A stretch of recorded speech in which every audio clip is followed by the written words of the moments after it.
Against the God के एक और नए नोवेल एक्सप्लेनेशन में आप सभी का स्वागत है। पिछले एपिसोड के लास्ट सीन में देखा था कि लिटिल जैस्मिन ने अपनी छोटी सी हथेली खोली।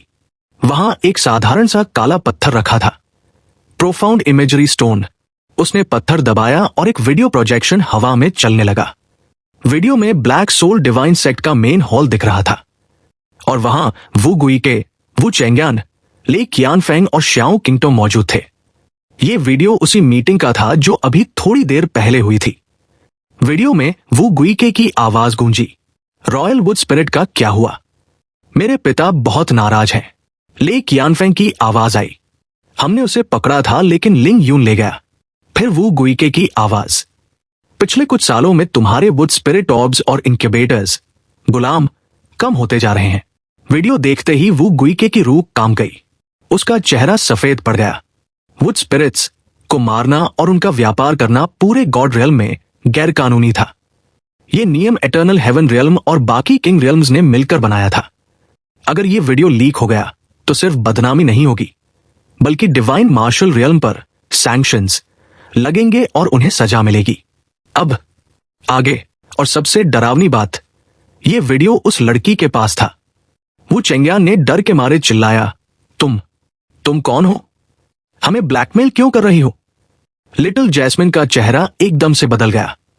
उसकी मुस्कान गायब हो गई और आंखों में एक खतरनाक चमक आ गई। उसने कहा, अंकल, आप बहुत डरावने हैं। आपको नहीं पता कि प्यारी लड़कियों से प्यार से बात करनी चाहिए। अब एक शब्द भी मत बोलना, वरना मैं आपको मार डालूंगी। उसकी आवाज कोमल थी, लेकिन उसके शब्दों में जो किलिंग इंटेंट था, उसने डिवाइन सॉवरेन वू चेंग्यान की भी बोलती बंद कर दी। वू गुइके ने तुरंत उसे धक्का देकर चुप कराया। लिटिल जैस्मिन फिर से मुस्कुराई, लिटिल टर्टल, ये वीडियो दुनिया में इकलौता है, तो क्या तुम इसके बदले अपना डिवाइन 9 स्टार बुद्धा जेड देना चाहोगे? अगर नहीं तो मैं जबरदस्ती बिल्कुल नहीं करूंगी। वू गुइके के पास कोई रास्ता नहीं था। उसने रोनी सूरत बनाकर कहा, मैं ट्रेड करूंगा, लेकिन वो पत्थर डिवाइन मार्शल रियल में रखा है, मुझे लाने में टाइम लगेगा। लिटिल जैस्मिन ने कहा, कोई बात नहीं, मैं एटर्नल हेवन रियल्म वाले व्हाइट बियर्डेड अंकल के साथ आकर तुमसे ले लूंगी। व्हाइट बियर्डेड अंकल और एटर्नल हेवन रियल्म का नाम सुनते ही वू गुइके की हालत पतली हो गई।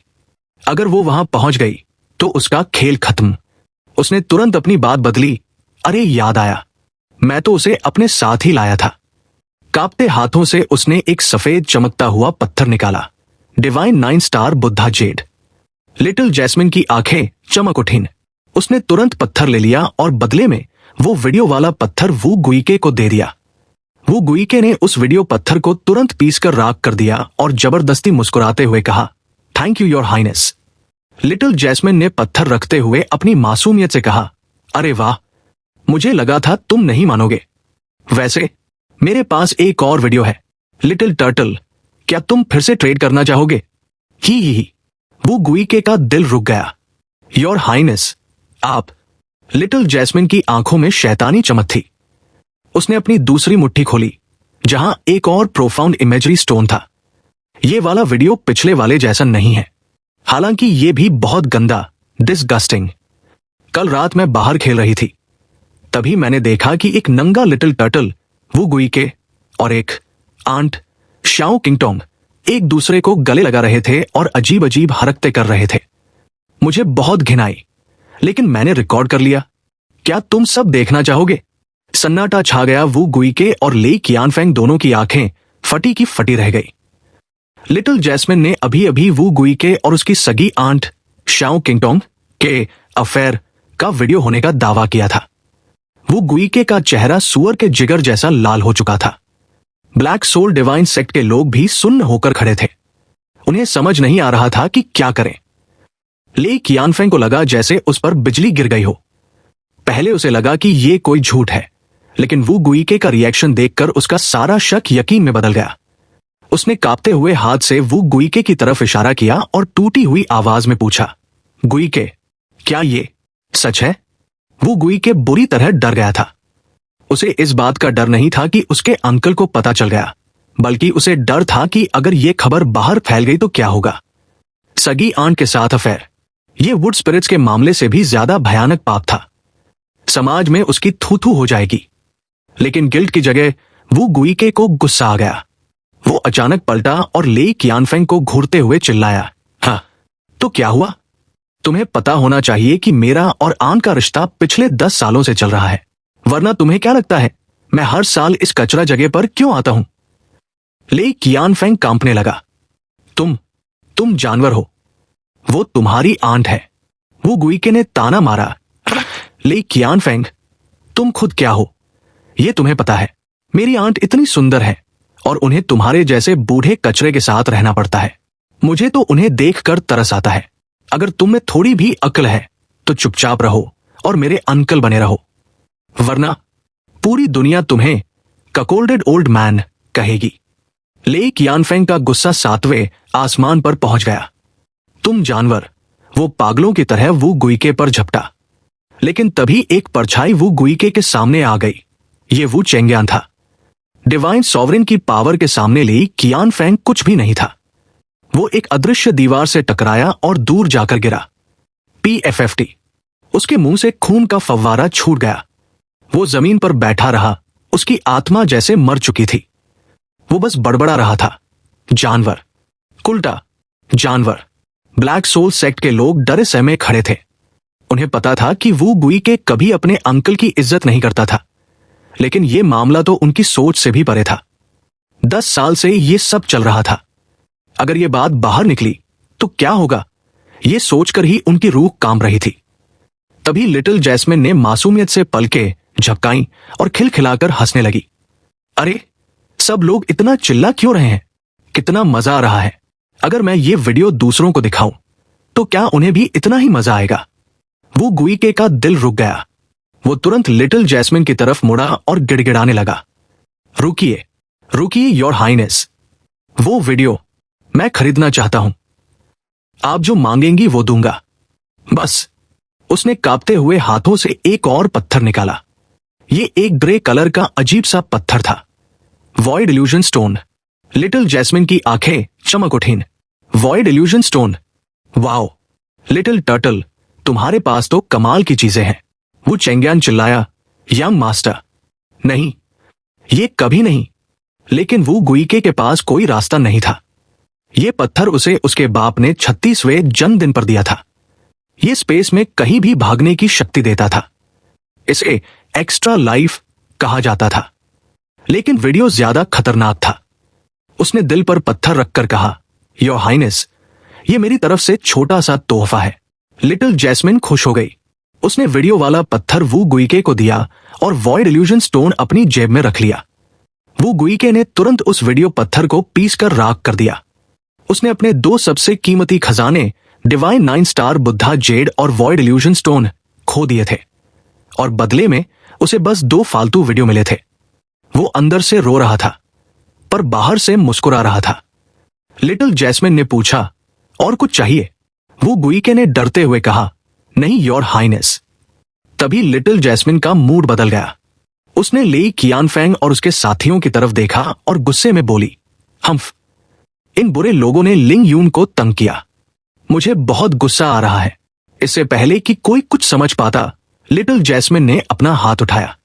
बिना किसी प्रोफाउंड एनर्जी के फ्लक्चुएशन के 300 मीटर के दायरे में खड़े सारे सोल सेक्ट मेंबर्स, ले कियानफेंग और ले तियानगांग सहित को बिजली का झटका लगा।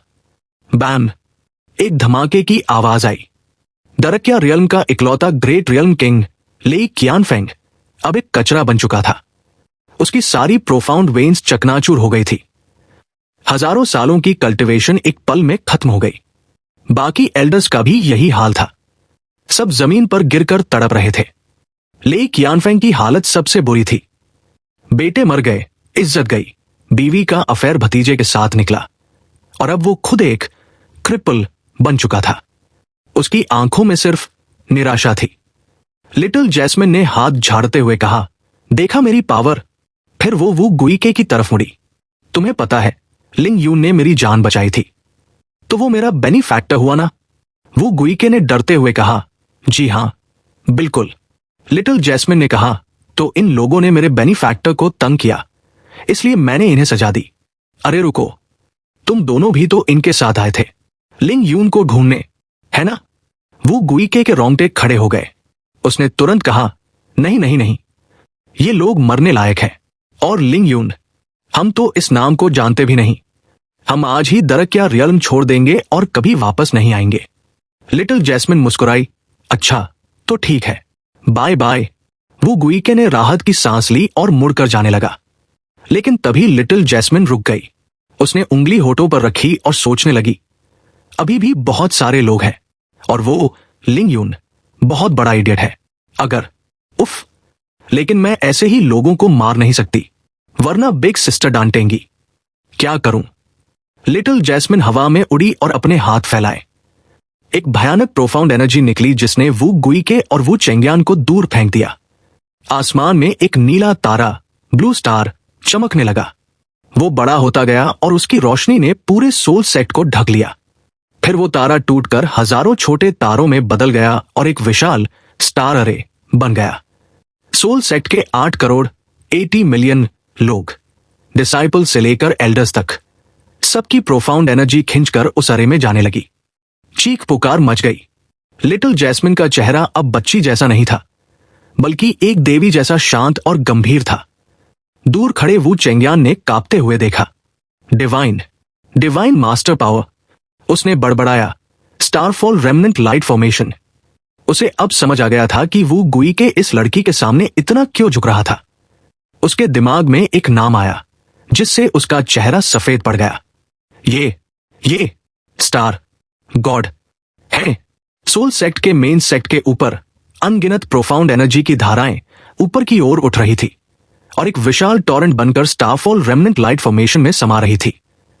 तभी अचानक एक जोरदार धमाका हुआ। लिटिल जैस्मिन की आंखों में एक लाइट चमकी और वो पूरा का पूरा स्टारफॉल रेमनेंट लाइट फॉर्मेशन कांच की तरह बिखर गया। लेकिन अजीब बात यह थी कि फॉर्मेशन टूटने के बाद एनर्जी कहीं भी बिखरी नहीं, बल्कि ऐसा लगा जैसे वो पूरी तरह से अन्नाइलेट हो गई हो, किसी अननोन वॉइड में गायब हो गई हो।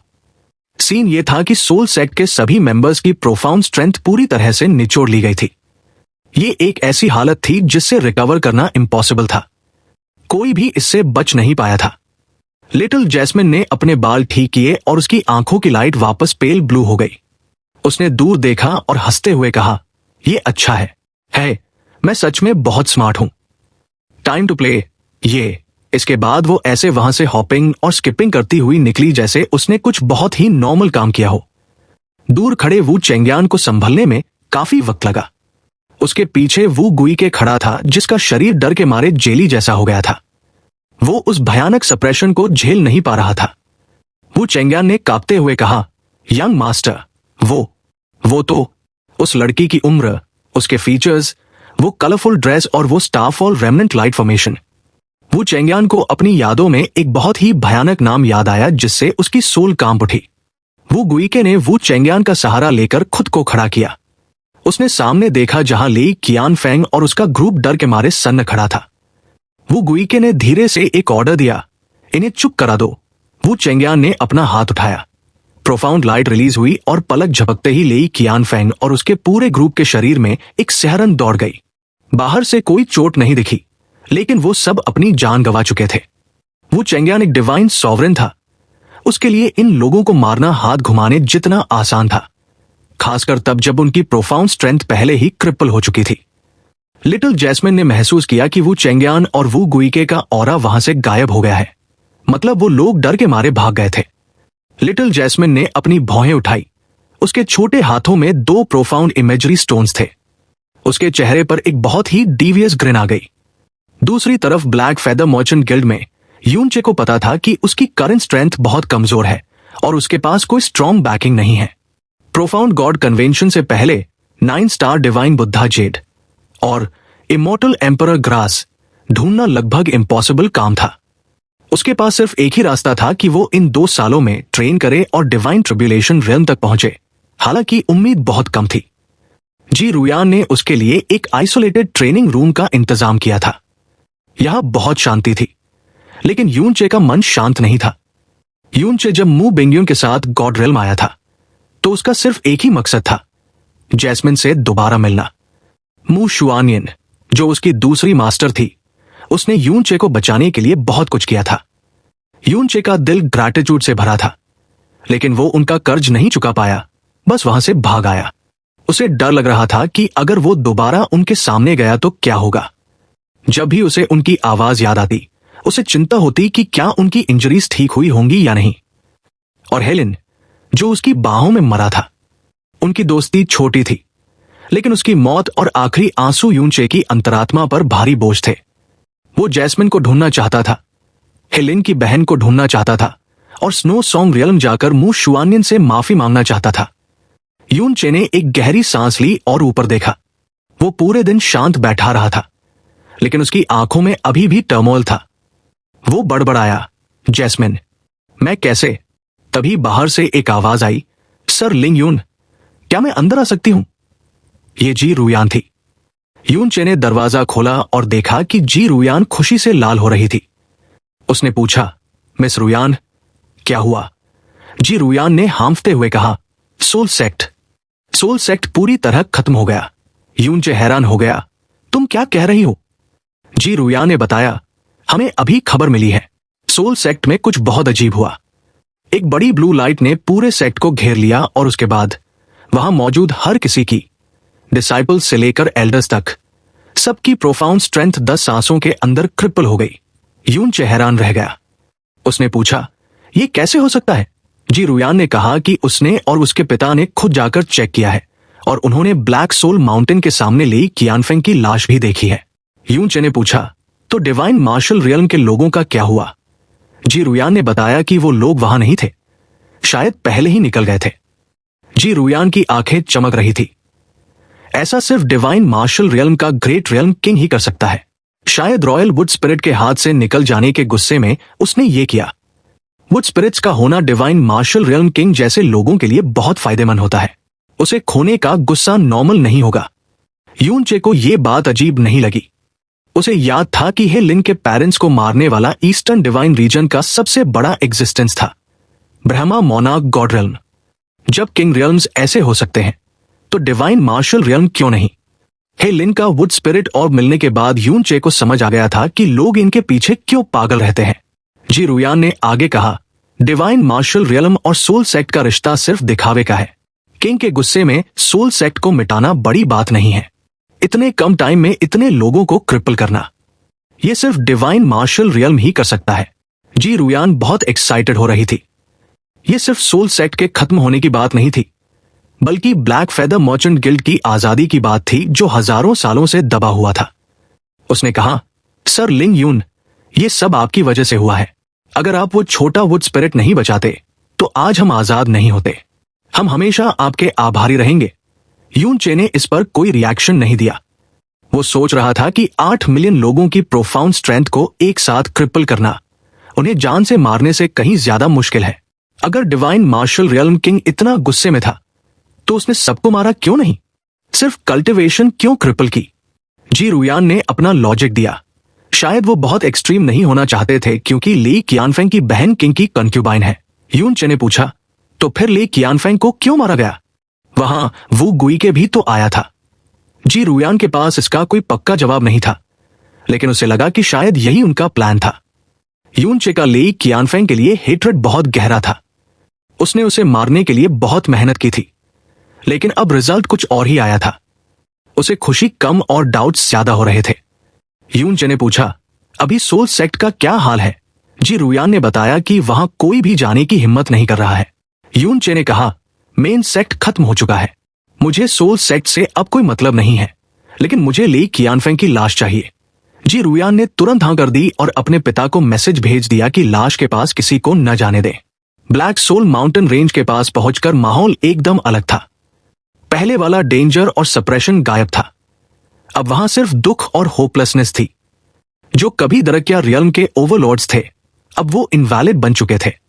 आसमान से सीधे हेल में गिरना उनके लिए किसी बुरे सपने जैसा था। ब्लैक सोल डिवाइन सेक्ट, जो कभी इतना ग्लोरियस था, अब पूरी तरह खत्म हो चुका था। जी रुयान के दिए कोऑर्डिनेट से यूनचे को ली कियानफेंग की बॉडी मिल गई। जमीन उबड़ खाबड़ थी। ली कियानफेंग की बॉडी अलग ही दिख रही थी। उसके पास कई और सोल सेक्ट मेंबर्स की लाशें पड़ी थी।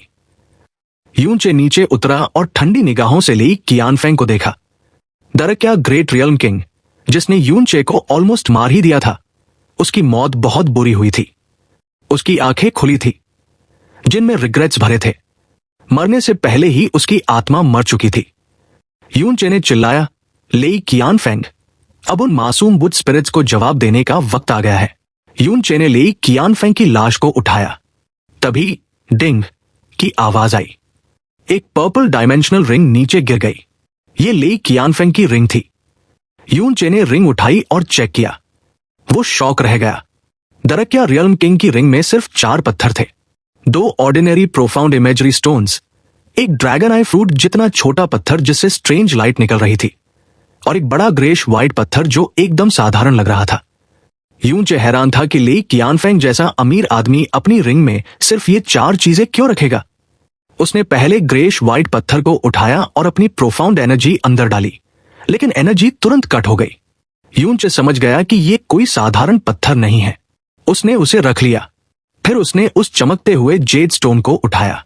उसकी चमक बहुत पीसफुल थी, जैसे अंधेरी रात में तारे। जैसे ही उसने उसमें प्रोफाउंड एनर्जी डाली, उसके दिमाग में एक नाम गूंजा। यून चे का हाथ कांपने लगा और वो चिल्लाया, डिवाइन 9 स्टार बुद्धा जेड। यून चे कुछ देर तक तो बिल्कुल सन्न खड़ा रहा। उसकी हथेलियों में वो जेड स्टोन चमक रहा था।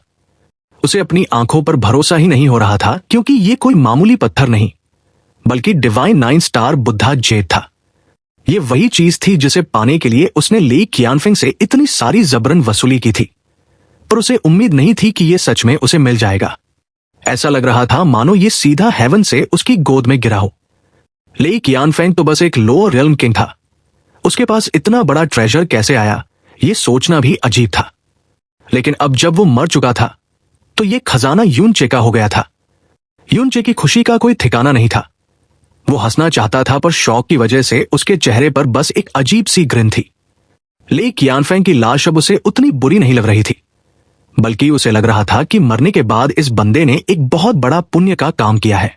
यून चे ने मन ही मन सोचा कि अब बस इमॉर्टल एम्परर ग्रास की कमी है, और फिर वो जैस्मीन को ढूंढ ही लेगा। तभी पीछे से एक जानी पहचानी औरा उसके पास आई। ये लिटिल जैस्मीन थी, जो अपनी कलरफुल ड्रेस में उड़ते हुए आ रही थी और कुछ अजीब सा गाना गा रही थी। उसने यून चे को देखते ही ब्रदर इन लॉ कहकर बुलाया। यून चे को अब आदत हो गई थी कि ये लड़की कहीं भी टपक पड़ती है।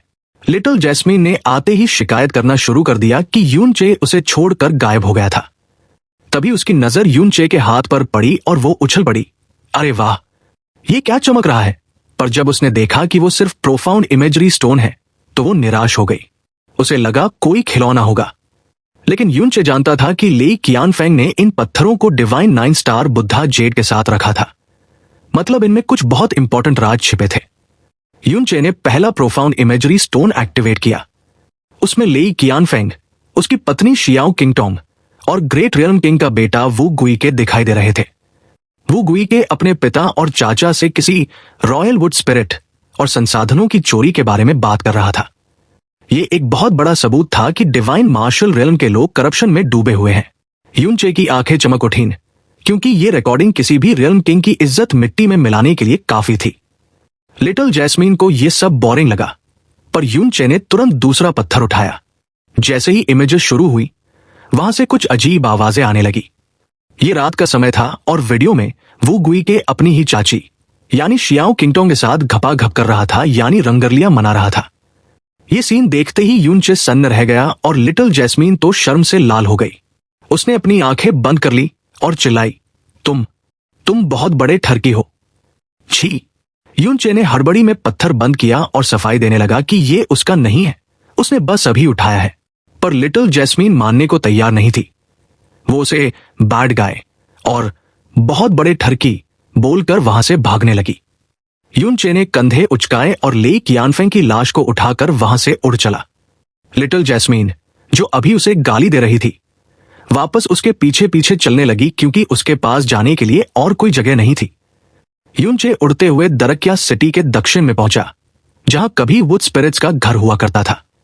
ये वही जगह थी जो अब पूरी तरह बर्बाद हो चुकी थी। उसने लेई कियानफेंग की लाश को जमीन पर पटका और घुटनों के बल बैठ गया। उसका चेहरा एकदम शांत था, पर आंखों में गहरा दुख था। उसने अपनी आग से ली कियानफेंग की लाश को जलाना शुरू कर दिया ताकि उन वुड स्पिरिट्स की आत्मा को शांति मिल सके जो इसकी वजह से मारे गए थे। उसने हिलिन और बाकी मरे हुए वुड स्पिरिट्स को याद करते हुए कसम खाई कि वो अब हर वुड स्पिरिट की रक्षा करेगा जिसे वो मिलेगा। जैसे ही लाश राख में बदली, हवा थोड़ी शांत हो गई। यूनचे खड़ा हुआ और उसने कहा कि अब उसे हेवनली मिस्ट्री रियल्म जाना है। उसे लगा कि वहां उसे जैस्मीन का पता जरूर मिलेगा। पर लिटिल जैस्मीन ने अचानक कहा, ब्रदर इन लॉ, तुम्हें वहां नहीं जाना चाहिए, वहां जाने का कोई फायदा नहीं है। यूनचे ने शक भरी नजरों से पूछा कि उसे कैसे पता। लिटिल जैस्मीन थोड़ा हड़बड़ाई और बात घुमाने लगी। यूनचे की नजरें तीखी हो गई। उसने सीधा पूछा, तुम हमेशा मुझे ढूंढ लेती हो, सच बताओ, क्या तुम हेवनली मिस्ट्री रियल्म से हो? यह सुनते ही लिटिल जैस्मीन भड़क गई। वो चिल्लाई, बकवास, वहां सिर्फ बूढ़े और अजीब लोग रहते हैं। मैं इतनी क्यूट लोली हूं, तुम मुझे वहां का कैसे बोल सकते हो? वो गुस्सा होकर वहां से उड़ गई। यूनचे ने उसे रोकने की कोशिश नहीं की। उसे लगा कि वो बस एक अजीब बच्ची है। इसके बाद यूनचे वापस ब्लैक फेदर मर्चेंट गिल्ड पहुंचा। वहां मिस्टर जी ने उसे देखते ही प्रणाम किया। वो बहुत इमोशनल हो रहे थे क्योंकि सोल सेक्ट के खत्म होने से उनका बिजनेस और जान दोनों बच गए थे। उन्होंने कहा कि वो यूनचे का ये एहसान कभी नहीं चुका पाएंगे। लेकिन तभी जी रुयान वहां आई और उसके चेहरे पर तनाव था। उसने एक बहुत बुरी खबर सुनाई। उसने बताया कि हेवनली मिस्ट्री रियल्म ने अपने बॉर्डर्स बंद कर दिए हैं। आने वाले प्रोफाउंड गॉड कन्वेंशन की वजह से अब 2 साल तक वहां कोई नहीं जा सकता। यूनचे को लगा जैसे किसी ने उस पर ठंडा पानी डाल दिया हो। उसकी सारी प्लानिंग धरी की धरी रह गई थी। अब वो जैस्मीन का पता कैसे लगाएगा? यूनचे निराश हो गया, पर मिस्टर जी और रुयान ने उसे हिम्मत दी। मिस्टर जी ने कहा कि वो अकेले हैं, जबकि ब्लैक फेदर मर्चेंट गिल्ड का नेटवर्क पूरे गॉड रियल में फैला है। उन्होंने यूनचे से 1 साल का समय मांगा और वादा किया कि वो अपनी पूरी ताकत लगाकर इमॉर्टल एम्परर ग्रास को ढूंढ निकालेंगे। यूनचे को उनकी बात सही लगी, क्योंकि अकेले ढूंढना भूसे में सुई ढूंढने जैसा था। यूनचे ने डील मान ली और कहा कि जब तक खबर नहीं आती वो ब्लैक सोल माउंटेन में जाकर कल्टीवेशन करेगा। उसने मिस्टर जी से कुछ हाई ग्रेड तलवारें भी मांगी। इसके बाद वो सीधा पहाड़ों की गहराइयों में चला गया, जहां खतरनाक प्रोफाउंड बीस्ट्स का राज था।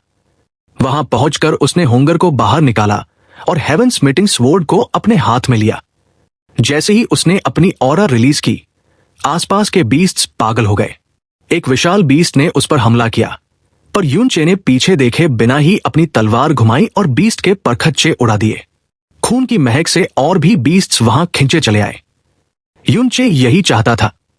वो खुद को मौत के करीब ले जाकर अपनी लिमिट्स तोड़ना चाहता था। वहां कत्ले आम शुरू हो गया। घंटों तक लड़ाई चलने के बाद वहां सिर्फ लाशों का ढेर और खून की नदियां थी। यूनचे अपनी तलवार के सहारे जमीन पर बैठा था। उसकी सांसें भारी थी और शरीर जख्मों से भरा था। लेकिन उसे पता नहीं था कि बादलों के ऊपर बैठी लिटिल जैस्मीन उसे बहुत ध्यान से देख रही थी। वो काफी देर तक उसे बस घूरती रही और फिर धीरे से बड़बड़ाई, सच में बहुत मिलता जुलता है। ब्लैक सोल माउंटेन के अंदर तबाही मची हुई थी। यूनचे अपनी जान जोखिम में डालकर खतरनाक प्रोफाउंड बीस्ट का शिकार कर रहा था ताकि वो अपनी लिमिट्स पुश कर सके। एक जोरदार धमाके के साथ उसने एक पहाड़ को बीच से चीर दिया और एक विशाल बीस्ट को ढेर कर दिया। यूनचे बुरी तरह थक चुका था और उसके शरीर पर कई जख्म थे, लेकिन उसकी आंखों में अजीब सी चमक थी। तभी उसने देखा कि पश्चिम दिशा से कोई उड़ता हुआ आ रहा है। ये जी रुयान थी, जो आज बहुत ही एलिगेंट लग रही थी। उसके साथ हवा में एक बुजुर्ग भी थे, जो डिवाइन स्पिरिट रियल्म के एक्सपर्ट थे और रुयान की सुरक्षा के लिए आए थे। रुयान ने यूनचे को देखकर एक प्यारी सी स्माइल दी और उसके पास जमीन पर बैठ गई। उसने यूनचे को एक पर्पल क्रिस्टल रिंग दी और बताया कि इसमें वो सारी हाई ग्रेड प्रोफाउंड सोर्ड्स हैं जो यूनचे ने मांगी थी। यूनचे ने चेक किया तो उसमें करीब 30 तलवारें थी, जो लोअर रियल्म में तो अनमोल होती।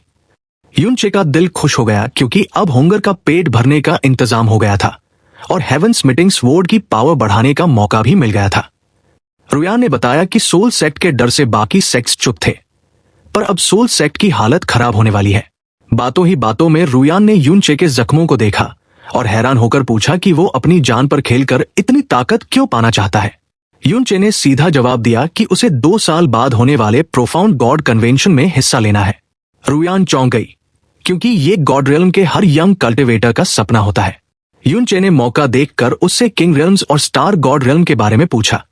रुयान ने बताया कि स्टार गॉड रियल्म के राजा को ही हेवनली चीफ स्टार गॉड कहा जाता है, जो 12 स्टार गॉड्स का लीडर भी है। रुयान ने आगे बताया कि सबसे पावरफुल स्टार गॉड असल में हेवनली वुल्फ स्टार गॉड था, जो पिछली जनरेशन में इतना खतरनाक था कि उसने अकेले मून गॉड रियल्म पर हमला कर दिया था, लेकिन वो कुछ साल पहले मारा गया। यह सुनकर युनचे का माथा ठनका, क्योंकि वो जैस्मिन के भाई की बात कर रही थी। रुयान ने यह भी रिवील किया कि किंग रियल्म्स के एक्सपर्ट्स ट्रू गॉड बनने का तरीका ढूंढ रहे हैं, जिसे सुनकर युनचे हैरान रह गया। इंसान का भगवान बनना नामुमकिन माना जाता है, पर यह टॉप पावर्स हार मानने को तैयार नहीं थी। इसके बाद रुयान ने गॉड रियल्म के जियोग्राफी का खुलासा किया। उसने बताया कि वेस्टर्न डिवाइन रीजन सबसे ताकतवर है क्योंकि वहां ड्रैगन गॉड रियल्म है और ड्रैगन सबसे पावरफुल रेस है। लेकिन नॉर्दर्न डिवाइन रीजन की हालत बहुत खराब है। उसे डेविल रीजन कहा जाता है क्योंकि वहां डार्कनेस एनर्जी है। बाकी तीनों रीजन्स के लोग नॉर्दर्न डिवाइन रीजन वालों को डेविल्स या डीमन मानते हैं और उनसे नफरत करते हैं। रुयान ने साफ कहा कि अगर कोई डार्कनेस यूजर बाहर निकलता है तो उसे तुरंत मार दिया जाता है क्योंकि वो दुनिया के लिए खतरा है। युनचे ये सुनकर चुप हो गया। उसे समझ आ गया कि जैस्मिन ने उसे अपनी डार्कनेस प्रोफाउंड एनर्जी छिपाने के लिए क्यों कहा था। पूरी दुनिया डार्कनेस पावर को दुश्मन मानती है। तभी युनचे को याद आया और उसने लेई कियानफेंग की बॉडी से मिला एक अजीब सा ग्रे पत्थर रुयान को दिखाया। रुयान उसे देखते ही उछल पड़ी। उसने बताया कि ये कोई मामूली पत्थर नहीं, बल्कि वॉइड इल्यूजन स्टोन है। ये डिवाइन 9 स्टार बुद्धा जेड से भी ज्यादा कीमती और रेयर है। रुयान ने समझाया कि वॉइड इल्यूजन स्टोन एक ऐसा आइटम है जिसे यूज करके इंसान प्राइमल केओस में कहीं भी किसी भी कोने में इंस्टेंट टेलीपोर्ट हो सकता है, चाहे दूरी कितनी भी हो। यह पत्थर स्पेस को चीरकर यूजर को सुरक्षित जगह पहुंचा देता है और कोई भी एनिमी उसे ट्रैक नहीं कर सकता। मतलब साफ था, ये एक अल्टीमेट लाइफ सेविंग ट्रेजर था। युनचे को यकीन नहीं हो रहा था कि लेई कियानफेंग जैसा नीच इंसान मरने के बाद उसके लिए इतना बड़ा खजाना छोड़ गया था। अब उसके पास भागने का एक फुल प्रूफ प्लान था। खुशी के माहौल में रुयान ने शर्माते हुए युनचे से उसका असली नाम पूछा। युनचे को उस पर भरोसा हो गया था, इसलिए उसने बता दिया, युनचे। रुयान ये नाम सुनकर बहुत खुश हुई और माहौल थोड़ा रोमांटिक होने लगा। तभी अचानक आसमान से एक तीखी आवाज आई, ब्रदर इन लॉ, और अगले ही पल लिटिल जैस्मीन वहां टपक पड़ी। उसने आते ही रुयान को घूरना शुरू कर दिया और युनचे पर चिल्लाई कि वो अपनी बिग सिस्टर को धोखा दे रहा है। लिटिल जैस्मिन ने रुयान को अगली आंटी बोलकर इंसल्ट करना शुरू कर दिया और कहा कि वो उसकी बहन के सामने कुछ भी नहीं है। रुयान बेचारी इतनी ऑकवर्ड हो गई कि उसने वहां से जाना ही बेहतर समझा। रुयान के जाते ही युनचे ने लिटिल जैस्मिन का मुंह बंद किया और कहा कि वो ओवर एक्टिंग बंद करे, पर लिटिल जैस्मिन मानने को तैयार नहीं थी। वो जिद पर अड़ी थी कि युनचे उसका ब्रदर इन लॉ है और उसे किसी और लड़की के पास नहीं जाना चाहिए। युनचे ने फिर से उससे पूछा कि वो असल में कौन है, पर लिटिल जैस्मिन ने फिर बात घुमा दी और धमकी देकर चली गई। इसके बाद समय तेजी से बीता।